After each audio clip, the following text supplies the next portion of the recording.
the National Secretary of Kenya International Freight and Warehousing Association, Mr. Fred Aloo.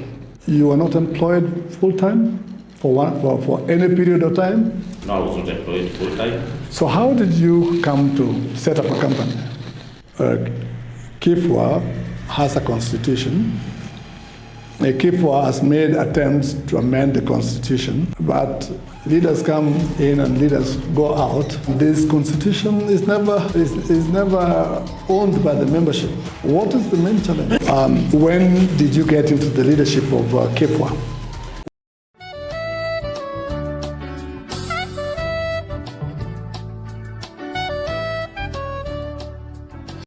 Welcome to Freight Logistics Hub podcast, where we discuss the historical developments in freight logistics in Kenya and East Africa. I'm your host, George Kidenda. I hope that you have enjoyed your holidays and you are back to work. We have a very busy schedule ahead of us. And to begin with, I'm happy to introduce again a dear friend to me. You may notice that mostly I'm bringing in friends, but these are friends in industry. So today I bring in the National Secretary of Kenya International Freight and Warehousing Association, Mr. Fred Aloo. Fred Aloo has many years of experience in clearing and forwarding, and is also the Managing Director of Blue Dot Logistics Limited. I don't know how he chose that name, but maybe he'll be able to tell us that.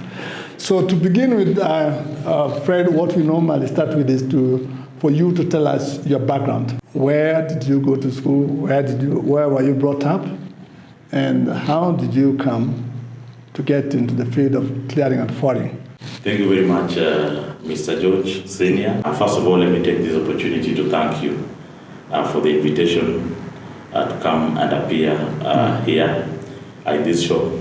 I want to first start by congratulating you for this good work that you're doing. I know the industry that we are in, there are quite a lot of things that happen, the good things that need to be documented with technology.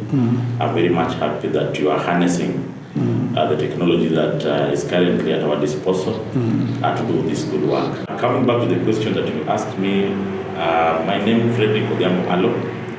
I was born somewhere in Kabondo constituency in Homa Bay County at a place called Kokwanyo location. In terms of schooling, I studied at Joel Omino Primary School for my lower primary. The school is in Kisumu. Thereafter, I was transferred by my parents back home at a school called Ogilo Primary. So Ogilo Primary, I studied from standard 4 to standard 8. I did my KCPE. Then we had a secondary school just across the fence. It was called Ogilo Secondary School. Yes. So from Ogilo Primary to Ogilo Secondary. Okay. So there I did my high school, my A-levels finished. Thereafter, like many people normally do, I never knew anything about clearing and forwarding. And firstly, I wanted to do two things. Number one, I wanted to be a journalist as a second option, or an advocate as the first option. But you remember that during our days, the school, it was a mixed day secondary school. The competition was so stiff. The challenges, no library, no books. But we tried our level best during our time. The job was taking people with the specific cut-off points. So I just missed a little bit. And thereafter, I found myself in Nairobi. A brother of mine was working with the trade winds then. So when I came, I stayed with him for quite some time. So I was staying with him. I used to stroll at the airport. Okay. Then in so doing, I was very much impressed with the many things that were happening at the cargo. So unfortunately, because Nairobi after high school, staying in the house for almost 7 months without doing anything. There's a friend of mine who told me that there's a very lucrative job at the airport. Okay. That you're supposed to go and do. And this job was a watchman at one of the facilities that are called KHL. I'm very much proud that this is a humble history that the past that I have that I cannot afford to erase it, because at times when I look at where I've come from, I think we appreciate the Almighty God and bless His name because we know that there are quite a lot of strides, good things that He has given for us. So with the work as a watchman, I did it for 1 month. 1 month. Thereafter, I started now mingling with these manual jobs at the cargo side. From there, I found myself now going to college, with a diploma in clearing and forwarding. And after doing that, I worked with several companies. I started as a port clerk, declaration officer. Yes. From the declaration officer, I did now the operations manager. And all these spanned from the year 2010.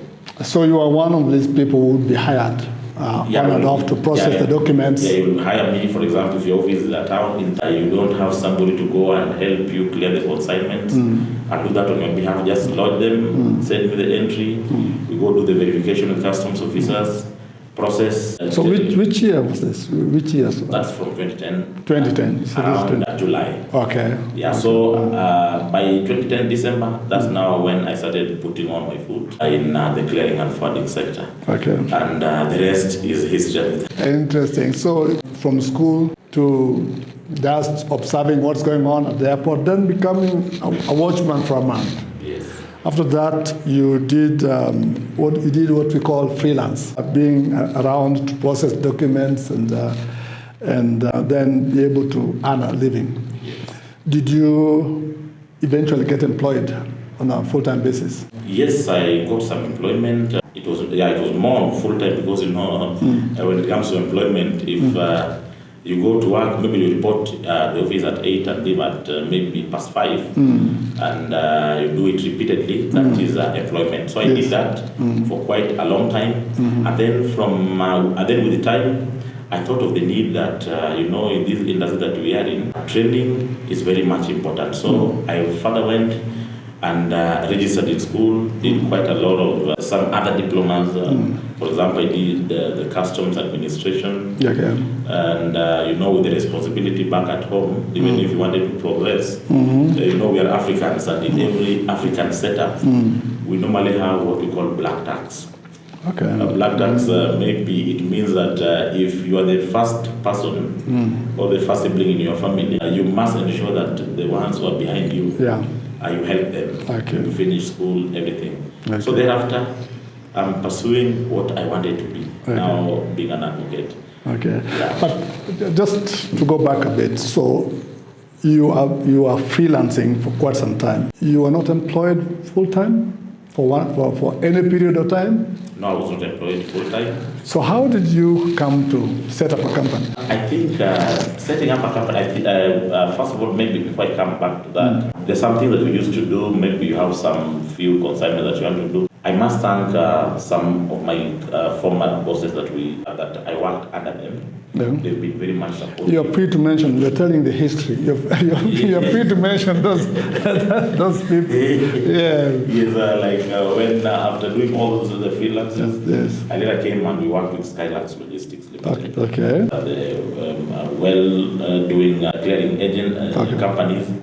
So for quite some time. Then thereafter, a family and from the African setting, it reaches a time when you must leave your father's homestead and now go from your company. And that is how I came and opened Blue Dot Logistics Limited. It was licensed in 2023, if I'm not wrong. 2023. Yeah. What was the idea behind Blue Dot?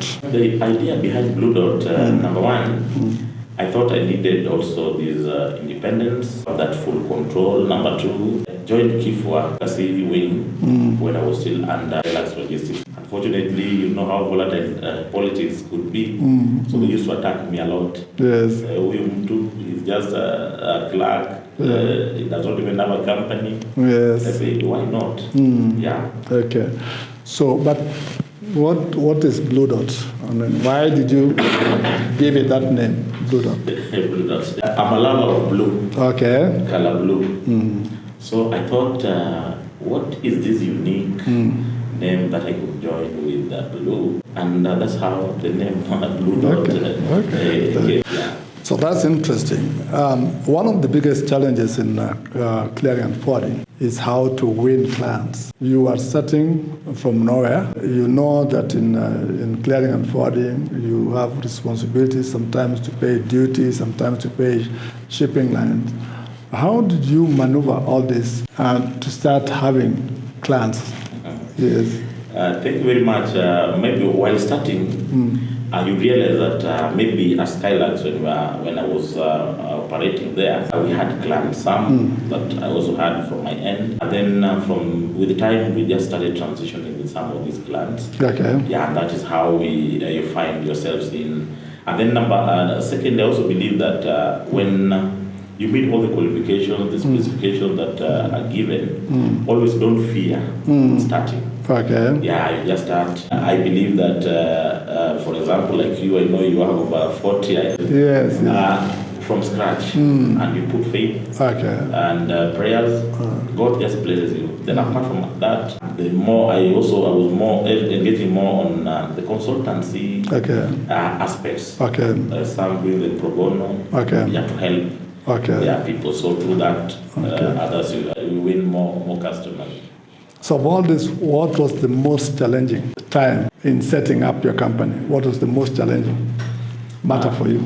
The most challenging is, if you're used to staying, you're used to be under another, maybe your father's tutelage. It's like from the African traditional setting, a son in a family, where you get everything in your father's homestead, and then you now say, I want to go start my homestead. Yes. Yeah, automatically there must be those teething problems, the challenges, the setting up, the finances, the capital, because you realize that for you to get a license, you must also appear before a customs vetting panel.